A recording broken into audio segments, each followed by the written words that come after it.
പ്രിയപ്പെട്ടവരെ, നമ്മുടെ ദൈവം ജീവിക്കുന്ന ദൈവമാണ്.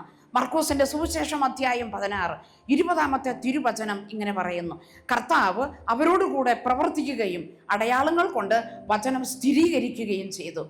വിശുദ്ധ മർക്കോസ് അധ്യായം 16 20 തിരുവചനം. കർത്താവ് അവരോട് കൂടെ പ്രവർത്തിക്കുകയും അടയാളങ്ങൾ കൊണ്ട് വചനം സ്ഥിരീകരിക്കുകയും ചെയ്തു. എപ്പോഴും ഞാൻ എൻ്റെ ശുശ്രൂഷയ്ക്ക് വേണ്ടി ഇറങ്ങുമ്പോൾ ഞാൻ ഈ വചനം പറഞ്ഞാണ്, കുർബാനയിൽ പങ്കെടുത്തിട്ടാണ്, പ്രഭാത ബലിയിൽ പങ്കെടുത്ത് കുർബാനയിൽ നിയോഗങ്ങളൊക്കെ ചേർത്ത് വെച്ച് ആ അൾത്താരയിൽ എല്ലാം വെച്ച് കഴിഞ്ഞിട്ട് പോയി കഴിയുമ്പോൾ ചിലപ്പോൾ ചില വചനങ്ങളൊക്കെ ഒരു കൈത്താങ്ങായിട്ട് നിൽക്കുന്ന ഒരു അനുഭവമുണ്ട്. ഈ വചനം ഓരോ കാലെടുത്ത് വെക്കുമ്പോഴും ഞാൻ ഇങ്ങനെ പ്രാർത്ഥിക്കും. ഏതൊരു വ്യക്തിയെ അഭിമുഖീകരിക്കുമ്പോൾ, അത് ആരാണെന്നില്ല, ഏതു വ്യക്തി ആയിക്കൊള്ളട്ടെ, അത് നമ്മുടെ കൺമുമ്പിൽ വരുന്ന വ്യക്തി ജാതി മത വർഗ വൈചിത്ര്യമന്യേ അതിന് അതീതമായിട്ട് ഓരോ വ്യക്തിയെയും ഞാൻ കാണുന്നത് അതൊരു ഈശോ നിറഞ്ഞു നിൽക്കുന്ന ഒരു വ്യക്തി. ആ വ്യക്തിക്ക് വേണ്ടി നമുക്ക് ആവശ്യമുള്ള കാര്യങ്ങൾ, ദൈവമേ എന്താണോ പറയേണ്ടത്, എന്താണോ ചെയ്യേണ്ടത്, എന്താണോ ആ വ്യക്തിക്ക് വേണ്ടി നാം അത് കറക്റ്റ് ഈശോ പഠിപ്പിച്ച് തന്നുകൊണ്ടിരിക്കും. നിങ്ങൾ ധാരാളം ഫലം പുറപ്പെടുവിക്കുകയും അങ്ങനെ എൻ്റെ ശിഷ്യന്മാരായിരിക്കുകയും ചെയ്യുന്നത് വഴി പിതാവ് മഹത്വപ്പെടുന്നു. മത്തായി 5:16 അപ്രകാരം മനുഷ്യർ നിങ്ങളുടെ സത്പ്രവൃത്തികൾ കണ്ട് സ്വർഗസ്ഥനായ നിങ്ങളുടെ പിതാവിനെ മഹത്വപ്പെടുത്തേണ്ടതിന് നിങ്ങളുടെ വെളിച്ചം അവരുടെ മുമ്പിൽ പ്രകാശിക്കട്ടെ. നിങ്ങൾ ചെയ്യുന്ന ഈ കാര്യങ്ങളെല്ലാം കണ്ട് സകല ജനവിഭാഗങ്ങളും സ്വർഗസ്ഥനായ പിതാവിനെ മഹത്വപ്പെടുത്തേണ്ടതിന് നിങ്ങളുടെ വെളിച്ചം അവരുടെ മുമ്പിൽ പ്രകാശിക്കട്ടെ. പരിശുദ്ധ പരമദിവ്യകാരുണ്യത്തിന് വെളിച്ചം സമം ഈശോ, അതിന് ഒരു സംശയമില്ല. അപ്പം കർത്താവ് അവരുടെ കൂടെ പ്രവർത്തിക്കുകയും ഓരോന്ന് എങ്ങനെ ചെയ്യണം, ഏതു പ്രകാരം ചെയ്യണം, എങ്ങനെയെല്ലാം എന്നുള്ളതിൻ്റെ നല്ല ഒരു സ്കെച്ച് കറക്റ്റ് ഇങ്ങനെ പറഞ്ഞു തന്നുകൊണ്ടിരിക്കും. അപ്പോൾ അതിനനുസൃതമാണ് ഓരോ കാര്യങ്ങളും ചിട്ടപ്പെടുത്തുന്നത്. എന്തെങ്കിലുമൊക്കെ അറിയാൻ മേലെങ്കിൽ ഈ വചനം ഇങ്ങനെ പറഞ്ഞുകൊണ്ടിരിക്കും. വാ പൂട്ടാതെ ഈ വചനം ഇങ്ങനെ അങ്ങോട്ട് പറയാം. കാരണം സാക്ഷ്യ ജീവിതത്തിൻ്റെ അടിസ്ഥാനം. ഈശോ പറഞ്ഞു, നിങ്ങൾ പോയി അതുപോലെ തന്നെ ചെയ്യുക, നീയും പോയി അതുപോലെ തന്നെ ചെയ്യുക. ലൂക്ക 10:37. നല്ല സമറിയക്കാരൻ്റെ ഉപമയിൽ അവസാനത്തെ ഭാഗം, നീയും പോയി അതുപോലെ തന്നെ ചെയ്യുക. ഏതുപോലെ തന്നെ? ഈ പറഞ്ഞ പ്രകാരം തന്നെ. അപ്പോൾ അതുപോലെ തന്നെ പോയി ചെയ്യുവാൻ സത്യമായിട്ടും അതിൻ്റെ കൃപ തരുന്നത് ആരാണ്?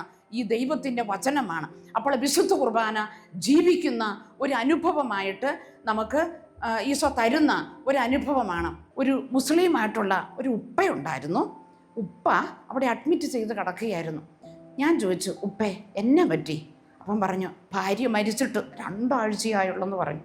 ഞാൻ ചോദിച്ചു, ഉപ്പേ ആ വിഷമം, ഞാനിങ്ങനെ എൻ്റെ കയ്യിൽ ഒരു സഞ്ചി ഉണ്ട് കേട്ടോ. ഞാൻ പറഞ്ഞു, ഉപ്പേ സിസ്റ്റർ എനിക്ക് വേണ്ടി പ്രാർത്ഥിക്കണം കേട്ടോ, ഞാൻ തീർച്ചയായിട്ടും സിസ്റ്റർ പ്രാർത്ഥിക്കുമെന്ന് പറഞ്ഞു.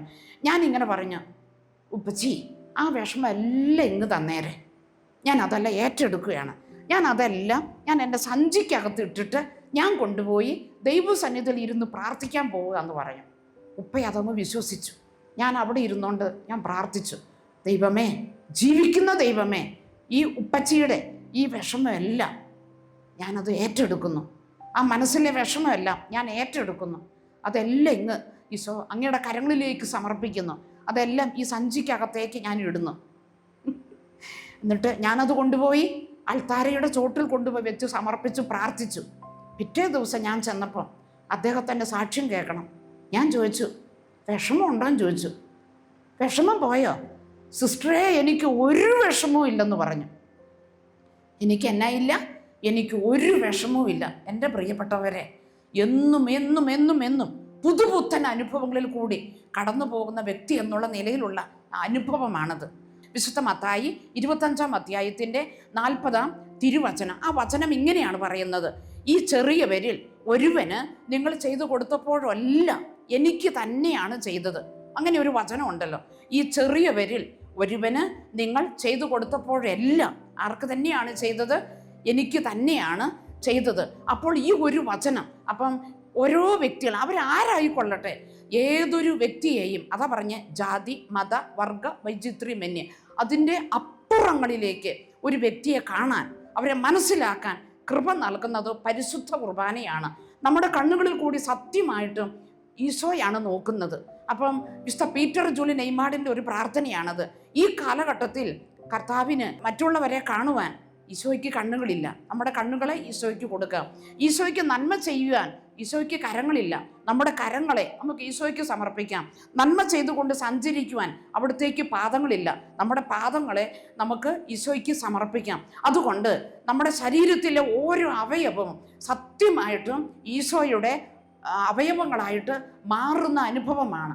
എന്ത് പ്രശ്നം, ഇപ്പം എന്തെങ്കിലും ഒരു ആലോചന വേണമോ, നമ്മൾ വിഷമിക്കുന്ന ഒരു കാര്യമുണ്ട്, പെട്ടെന്ന് ഈ ആലോചന ദൈവസന്നിധിയിൽ അങ്ങ് സമർപ്പിച്ചു കഴിഞ്ഞാൽ ദൈവം നല്ല ആലോചന നമുക്ക് പറഞ്ഞു തരും. അല്ലെങ്കിൽ ഓരോ കാര്യങ്ങളും എങ്ങനെയാണ് ചെയ്യേണ്ടത് എന്നുള്ളതിൻ്റെ ഒരു നല്ല ആലോചന ആര് പറഞ്ഞു തരും? ദൈവം തരും. അപ്പോൾ നമ്മൾ ചെയ്യുന്ന ഈ സൽപ്രവർത്തികൾക്ക് ഡബിൾ ആക്ഷൻ വരും. യോഹന്നാൻ സുവിശേഷം 2-ാം അധ്യായത്തിൽ കാനായിലെ കല്യാണ വിരുന്നിൽ വീഞ്ഞ് തീർന്നു പോയപ്പോൾ ആ സംഭാഷണത്തിൽ നമുക്കറിയാമല്ലോ, മാതാവ് എന്നാ പറഞ്ഞത്?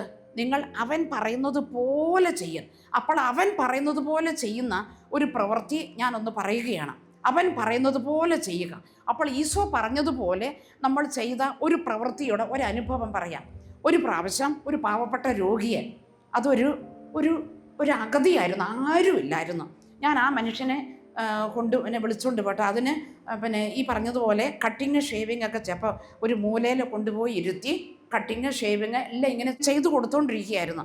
നല്ല തകൃതിയുണ്ട് അതായത് സാധകൻ്റെ സഞ്ചാരം എന്നുള്ളൊരു പുസ്തകത്തിലുണ്ട്, കൈകൊണ്ട് വേല, നാവ് കൊണ്ട് നാമജപം. അപ്പോൾ നമ്മളിങ്ങനെ കറക്റ്റ് ഈ പ്രവൃത്തി ഇങ്ങനെ ചെയ്തുകൊണ്ടിരുന്നപ്പോൾ ഞാൻ അനുഭവിച്ച യേശുവിനെ ഈശോ എനിക്ക് തന്ന ഓരോ അനുഭവങ്ങൾ ഇദ്ദേഹത്തോട് ഇങ്ങനെ പറഞ്ഞു കൊടുത്തുകൊണ്ടിരുന്നു. ഇതെല്ലാം കഴിഞ്ഞപ്പോഴേ അവിടെ ഒരു ചേട്ടൻ അവിടെ വന്നങ്ങ് നിന്നു. ആ ചേട്ടൻ അവിടെ നിന്നോണ്ടേ ഒരു കയ്യ് ഭിത്തിയിൽ ഇങ്ങനെ താങ്ങി പിടിച്ച് പറഞ്ഞ് എന്നിട്ട് ഇങ്ങനെ എളിക്ക് കയ്യും കൊടുത്ത് ഞാൻ ചെയ്ത ഈ പ്രവൃത്തി ആ പുള്ളി വന്നുകൊണ്ട് ഞാൻ നോക്കി ഇരിക്കുകയായിരുന്നു. എന്നിട്ട് ഈ ചേട്ടൻ പറയുക, ഇതെല്ലാം കഴിഞ്ഞപ്പോൾ ഞാനിതൊന്നും ശ്രദ്ധിക്കുന്നില്ല, നമ്മൾ സകലതും മറന്ന് ഈശോയെ ഇങ്ങനെ പരിചയപ്പെടുത്തി കൊടുത്തുകൊണ്ടിരിക്കുകയാണ്. എല്ലാം കഴിഞ്ഞ് കട്ടിങ് ഷേവിങ് എല്ലാം കഴിഞ്ഞു. ഇതെല്ലാം കഴിഞ്ഞപ്പോഴേ ആ ചേട്ടൻ എന്നോട് പറയുകയാണ്, എൻ്റെ സിസ്റ്ററെ, എൻ്റെ ജീവിതത്തിൽ ഞാൻ ഒത്തിരി കുറ്റം പറയുന്ന വ്യക്തിയായിരുന്നു. കുറ്റം പറയും, വിമർശിക്കും, കമൻ്റ് അടിക്കും. ആരെ? എല്ലാ വൈദികരെയും എല്ലാ സമർപ്പിതരെയും കുറ്റം പറയുകയും വിമർശിക്കുകയും ഒക്കെ ചെയ്തുകൊണ്ടിരുന്ന വ്യക്തിയായിരുന്നു. ഈ ഒരൊറ്റ പ്രവൃത്തിയോടുകൂടി, സിസ്റ്ററെ ഞാനിനി ഒരിക്കലും അങ്ങനെ പറയലെന്ന് പറഞ്ഞു. ഇനി ഞാൻ ഒരിക്കലും ആ പ്രവൃത്തി എന്നേക്കുമായിട്ട് ഞാൻ നിർത്തി സിസ്റ്ററെ എന്ന് പറഞ്ഞു. എന്നിട്ട് പിന്നെ അദ്ദേഹം ചെയ്ത പ്രവൃത്തി എന്നാണെന്നറിയാമോ? സിസ്റ്ററിന് ഞാനിങ്ങനെ ഈ പഴയ കത്രികയൊക്കെ വെച്ച് ധർമ്മം തരുന്ന കത്രികയൊക്കെ ഉപയോഗിച്ച് ഇതിങ്ങനെ ചെയ്തുകൊണ്ടിരിക്കുകയാണല്ലോ. സിസ്റ്ററിന് ഞാനൊരു ഡ്രിമ്മർ വാങ്ങിച്ചു തരാമെന്ന് പറഞ്ഞു. എൻ്റെ മകൻ ദുബായിലുണ്ട്, അവൻ വരുമ്പോൾ 1 മാസം കഴിയുമ്പോൾ അവൻ വരും. ഞാൻ സിസ്റ്ററിന് ഒരു ഡ്രിമ്മർ ഞാൻ കൊണ്ടുതരാമെന്ന് പറഞ്ഞു. അപ്പം ഒറ്റ പ്രവൃത്തിയിൽ 2 കാര്യങ്ങൾ നടന്നു. ഒന്ന്, ആ ചേട്ടൻ എന്നാ ചെയ്തു? ഒരു പാപപ്രവൃത്തി ഉപേക്ഷിച്ചു. ഞാൻ ചെയ്ത ആ പ്രവൃത്തി കണ്ടുകൊണ്ട് ആ മനുഷ്യൻ എന്നാ ചെയ്തു? ഒരു പാപപ്രവൃത്തി ഉപേക്ഷിച്ചു. രണ്ടാമത്തെ എന്നതാ എനിക്ക് ഈ രോഗികൾക്ക് ചെയ്തു കൊടുക്കാൻ ആവശ്യമായ അതെനിക്ക് കിട്ടി.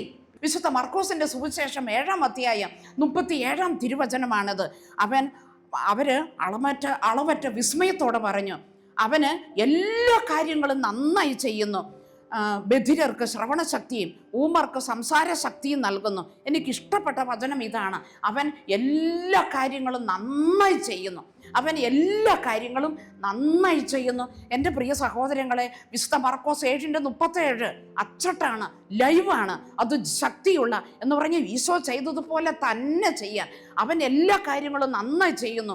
നമ്മൾ ഈശോയുടെ നാമത്തിൽ ഈശോയോട് ചേർന്ന് നമ്മൾ ചെയ്യുന്ന ഒരു കാര്യം അത് സത്യം പറഞ്ഞ് ഈശോ ചെയ്തതുപോലെ തന്നെ ഈ വചനം നമ്മുടെ മേൽ പൂർണ്ണമായിട്ട് നിറവേറുന്ന ഒരു അനുഭവമാണ്. അവൻ എല്ലാ കാര്യങ്ങളും നന്നായി ചെയ്യുന്നു. അപ്പോൾ അത്യന്തം വിസ്മയത്തോടു കൂടിയാണ് പറയുന്നത്. അപ്പം നോക്കുമ്പോൾ വയനാട്ടിൽ നിന്ന് ഒരു സിസ്റ്റർ അതിങ്ങനെ കയറി ഇറങ്ങി നടന്ന് ഈ കട്ടിങ് ഷേവിങ് അതിങ്ങനെ ചെയ്യുന്നു, അല്ലെങ്കിൽ ആ കാര്യം ചെയ്യുന്നു, ഇങ്ങനെ ചെയ്യുന്നു. ഞാൻ പ്രത്യേകിച്ച് വയനാട്ടിലെ നമ്പർ 1 ബാർബറാണ് ഞാൻ.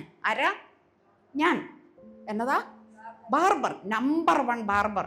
ഏത് ലെവലിൽ വേണമെങ്കിലും ആ മീശയൊക്കെ എങ്ങനെ വേണം അതൊക്കെ ചെയ്തു തരാൻ എനിക്കറിയാം. ഇർക്കിളി മീശ വേണോ? ഇർക്കിളി. അപ്പാച്ചി കട്ട് വേണോ? അത്. ഇനി ഇവിടെ ഒരു പന്തൽ പോലെ വെച്ചിട്ട് അങ്ങനെ വേണോ? അത്. ഏത് വേണം അമ്മാതിരി ഉണ്ടാക്കാൻ കാരണം ഇതെല്ലാം ആരും പഠിപ്പിച്ചു തന്നു? യോഹന്നാൻ 6:45. അപ്പോൾ ഇതൊക്കെ ചെയ്യുന്നത് കാണുമ്പോൾ ആര്? ദൈവം സന്തോഷിക്കുന്നു. മർക്കോസ് 7:37 അവർ അളവറ്റ വിസ്മയത്തോടെ പറഞ്ഞു, അവൻ എല്ലാ കാര്യങ്ങളും നന്നായി ചെയ്യുന്നു. ഭയങ്കര വിസ്മയത്തോടെ. ചിലപ്പം നമ്മളിങ്ങനത്തെ ഓരോ വീരകൃത്യങ്ങളൊക്കെ ചെയ്യുമ്പോൾ ഈ വശം നിറച്ചും വലിയ പശ്ചിമഘട്ടം പോലെ, പ്രകൃതി കെട്ടിയ കോട്ട പോലെ ആൾക്കാർ വന്ന് ഇങ്ങനെ പൊതിഞ്ഞു നിൽക്കും. എന്നതാ സിസ്റ്റർ എന്നാ ചെയ്യുന്നു? സിസ്റ്റർ അത് ചെയ്യുന്നു, ഇത് ചെയ്യുന്നു, പിന്നെ അപ്പി പോരുന്നു, അതേപോലെ തന്നെ കട്ടിങ് ഷേവിങ് എല്ലാം ചെയ്യുന്നു. ഇതൊന്നും കണ്ടിട്ടില്ലാത്ത മട്ടിൽ ഇങ്ങനെ നിൽക്കുകയാണ്. കാണുവാണെങ്കിൽ കണ്ടോട്ടെ എന്ന് ഞാനും വെച്ചു. കാരണം എന്താ? മർക്കോസ് 7:37 അവർ അളവറ്റ വിസ്മയത്തോടെ പറഞ്ഞു, അവൻ എല്ലാ കാര്യങ്ങളും എങ്ങനെ ചെയ്യുന്നു? അവൻ എല്ലാ കാര്യങ്ങളും നന്നായി ചെയ്യുന്നു. പ്രിയപ്പെട്ടവരെ, നമ്മുടെ കരങ്ങളെ ദൈവം ശക്തിപ്പെടുത്തും, നല്ല ആലോചന പറഞ്ഞു തരും, നമ്മളെ അത് പഠിപ്പിക്കും.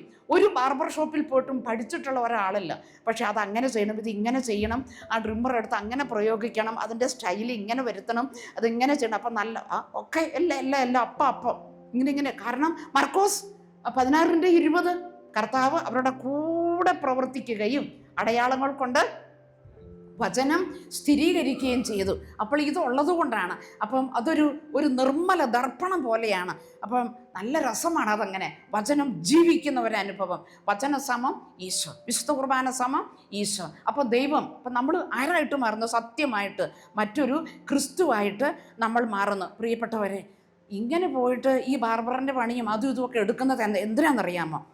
ഓരോരുത്തർക്കും ഞാൻ വിശുദ്ധ കുർബാനയെ പ്രതി എങ്ങനെ മറ്റുള്ളവർക്ക് ഈശോയെ കൊടുക്കാം എന്നുള്ളതാണ് എൻ്റെ അകക്കാമ്പിലെ തീവ്രമായ അനുഭവം. ഞാൻ അനുഭവിച്ച ഈശോ, ഞാൻ അറിഞ്ഞ ഈശോ, ആ ഈശോയെ മറ്റുള്ളവർക്ക് കൊടുക്കുക. അപ്പോൾ അതിന് വേണ്ടിയിട്ടാണ് ശരിക്കും പറഞ്ഞാൽ ഈ കരകടൽ താണ്ടി ഈ ഓരോ പ്രവൃത്തിയും, ഈ വിശപ്പും ദാഹവും എല്ലാം ഇങ്ങനെ സഹിച്ച് എല്ലാം പോയിട്ട് നമ്മളിങ്ങനെ ഫീൽഡിലേക്കെല്ലാം ഇറങ്ങി ഇങ്ങനെ പുറപ്പെടുന്നത്. അപ്പോൾ അങ്ങനെ ചെയ്തു കഴിയുമ്പോൾ ശരിക്കും പറഞ്ഞാൽ ഒരു ദിവസം കണ്ടില്ലെങ്കിൽ എൻ്റെ ഈശോയുടെ പ്രിയപ്പെട്ട മക്കൾ ചോദിക്കും, എവിടെയായിരുന്നു? ഒരു മനുഷ്യനുണ്ടായിരുന്നു, അദ്ദേഹം ഇങ്ങനെ കട്ടിലയിൽ അദ്ദേഹം ഇങ്ങനെ ഇരിക്കും, അദ്ദേഹത്തിന് വേണ്ടതെല്ലാം ഞാൻ ഇങ്ങനെ ചെയ്തു കൊടുത്തുകൊണ്ടിരുന്നു. അപ്പം സ്കൂളിൽ പഠിപ്പിച്ചുകൊണ്ടിരിക്കുമ്പോൾ തന്നെ വെള്ളി വരെ നമുക്ക് പരിപാടിയുണ്ട്, വീക്കെൻഡുകളെല്ലാം ശുശ്രൂഷകൾക്ക് വേണ്ടി പോകും. അപ്പോൾ തിങ്കളാഴ്ച അവിടെ അങ്ങ് വരും, അവിടെ ഇരുന്നുകൊണ്ട് അങ്ങ് ശാസിക്കുകയാണ്, എല്ലാവരും ഇങ്ങനെ ചോദിക്കുകയായിരുന്നു, എവിടെയായിരുന്നു ഇത്രയും ദിവസവും? ഇവര് നമ്മളിൽ ആരെ കാണുന്നു? ജീവിക്കുന്ന ദൈവത്തെ, ഈശോയെ കാണുന്നു. അതാണ് അതിൻ്റെ കാര്യം. അപ്പോൾ അങ്ങനെ നമ്മൾ ഇങ്ങനെ കാത്തു കൊണ്ടുകൊണ്ടിരിക്കുമ്പം ഒരു വലിയ അനുഭവമാണ് ഈശോ അവർക്ക് വേണ്ടി ചെയ്തു കൊടുക്കുന്നത് എന്നുള്ളത് വളരെ കൃത്യമായിട്ട് ഇങ്ങനെ നമുക്കൊന്ന് മനസ്സിലാക്കാം. അതായത് കാത്തിരിക്കുന്നവരെ. അപ്പം നമ്മളിങ്ങനെ വിശുദ്ധ കുർബാനയുടെ ഒരു സാക്ഷ്യ ജീവിതം നയിക്കുമ്പോൾ, ഈശോയെ പ്രതി നമ്മൾ അവരുടെ അടുക്കിലേക്ക് ചെല്ലുമ്പോൾ അവർക്ക് കാണേണ്ടത് ആരെയാ? നമ്മുടെ അധരങ്ങളിൽ കൂടി കാരുണ്യത്തിൻ്റെ വാക്ക് എന്ത് ചെയ്യും? നമ്മളിൽ കൂടി ഇങ്ങനെ പൊട്ടിപ്പുറപ്പെടും. കാരണം നമ്മുടെ വാക്കുകളെ ആര് അഭിഷേകം ചെയ്യും? ഈശോ അഭിഷേകം ചെയ്യും. പരിശുദ്ധ പരമ ദിവ്യകാരുണ്യത്തിന്